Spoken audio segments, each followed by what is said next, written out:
Oh, guys, a bit of a serious video today. Sorry to be on a bit of a downer, really, but I'm going to try and be positive. This coronavirus situation is very, very serious and very, very worrying, and it's worrying in a lot of ways. Not just getting the virus, but also what it's doing to people's businesses.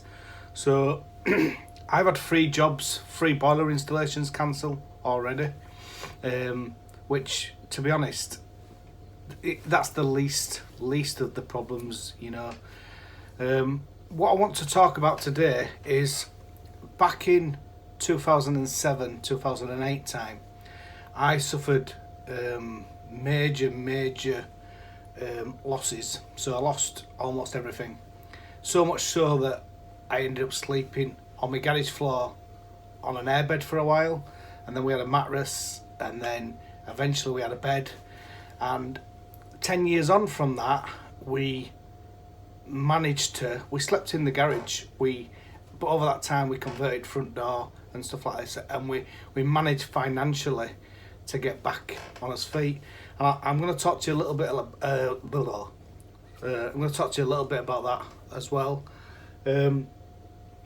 But yeah, what I want to say is, no matter what happens, we will get through this, and there is hope. And I know that it doesn't always feel like that in life, but yeah, it's worrying. What I want to do and what I want to talk about is finances, because obviously the coronavirus, there's no I can say or do about that. All I can do is wish all of you well, and try your best if you can to stay safe and follow the government's advice. So if it means stay at home, stay at home. And yeah, with regards to the finances, I just want to go back to this is my journey, my story of and what I can say and do to try and help other people. And I know that my situation is just my situation, so other people will also have similar stories. But back in 2007, 2008, my daughter had cancer, and I had to give up work for a while, and I had to look after my daughter. But at that same time, we had a financial crash, and before that, I'd worked really, really hard for a lot of years, and sometimes I had 2 jobs, and I really did work hard, and I built a portfolio of houses up, and we had 10 houses. So back in 2006 or whatever it was, we had 10 houses, and the financial crash, my daughter later died, and that got us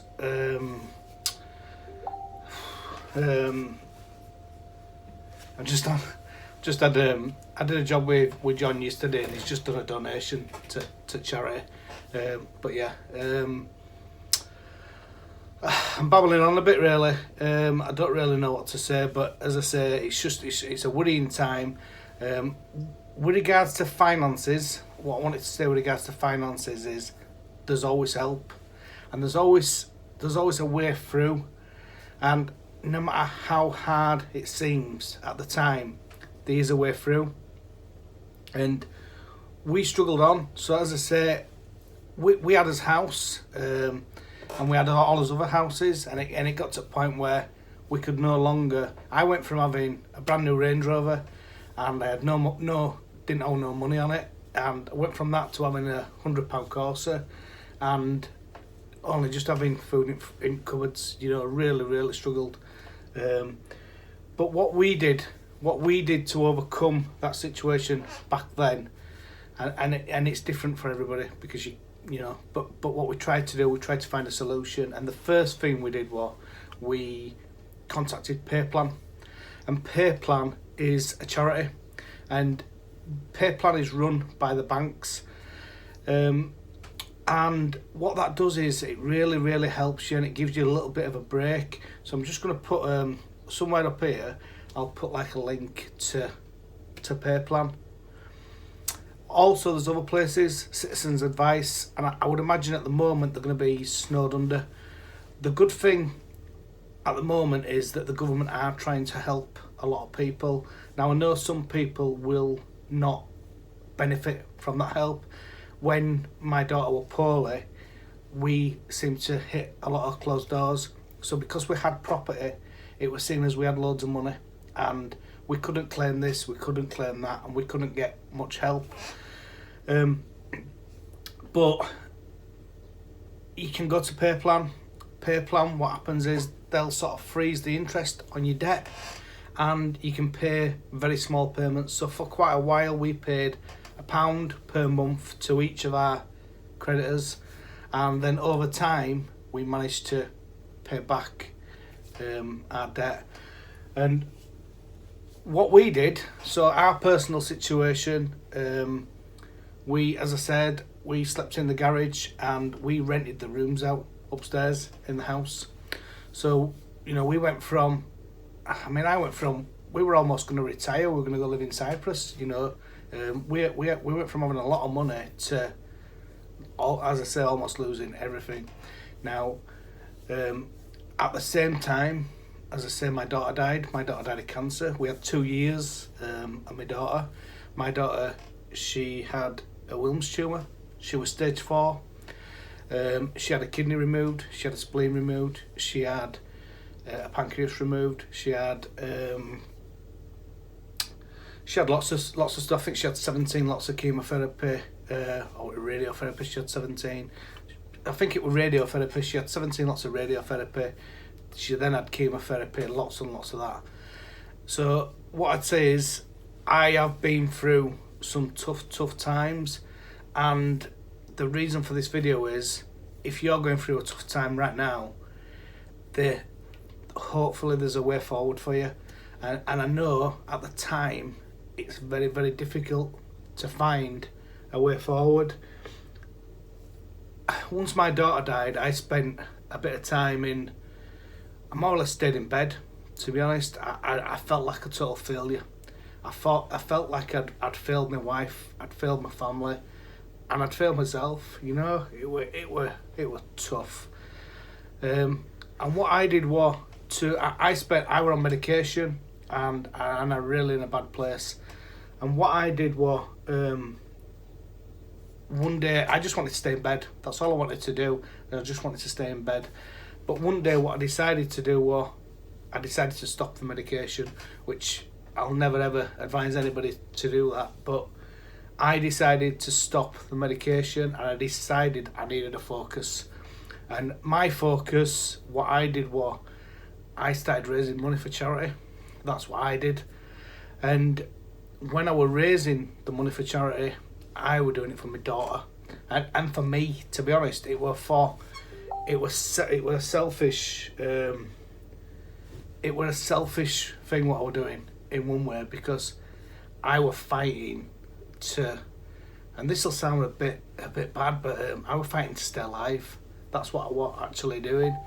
But what I would say is that no matter how hard life seems, you know, there is a way through. And I don't want to, you know, downplay what anybody's going through, but just keep going. You know, there's light at the end of the tunnel, and if you want any advice, please put a comment below in here, or send me a message. I'll also add my phone number into this video, and it's serious times, and I'm sorry that I'm babbling on in this video, but it's really is serious times. You know, I'm worried myself. You know, I'm really worried, but you know, my advice to other people is always, if you can't do what about it, you know, then why worry? Because you can't change it. We need to all work together, help each other, and as I say, the government are doing lots and lots of things to help us. You know, at the moment it's not actually going to do help to help me, but money is one of the. It's something that we need, but it's not as important as you think. When we managed to keep our house, and as I say, we slept in the garage for all them years, and we rented the rooms upstairs. So we had a lovely house, but we couldn't live in it. And then after all these years now, so 12, 13, 14 years on, eventually, because we were in an interest-only mortgage, so eventually we managed to get out of that property, and now we've downsized and we've got a small house now. But yeah, as I say, if you've got any questions, please add them below. I'll add my phone number, and I pray for you all. Stay blessed, guys.